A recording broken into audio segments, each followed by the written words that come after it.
عقیدہ ہماری ابتدا بھی ہے اور عقیدہ ہماری انتہا بھی ہے۔ ابتدا کیا ہے کہ جب بچہ دنیا میں آتا ہے تو سب سے پہلے کیا کیا جاتا ہے؟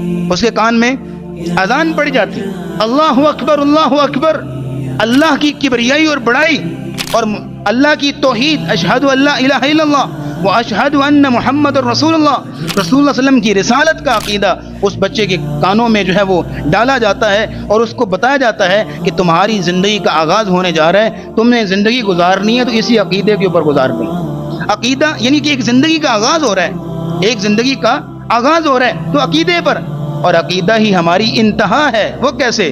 نبی اسلام نے فرمایا لقنوا موتاکم بلا الہ الا اللہ، جب تمہارا کوئی شخص دنیا سے جا رہا ہو تو اس کو آخری حالت میں کلمہ کی تلقین کیا کرو، لا الہ الا اللہ پڑھے، اور آپ نے فرمایا کہ جس نے من کان آخر کلامہ لا الہ الا اللہ دخل الجنہ، جو مرنے سے پہلے پہلے لا الہ الا اللہ پڑھ گیا وہ جنت میں داخل ہوگا۔ یہاں دیکھ لیجئے کہ ہماری انتہا بھی کیا ہے؟ عقیدہ۔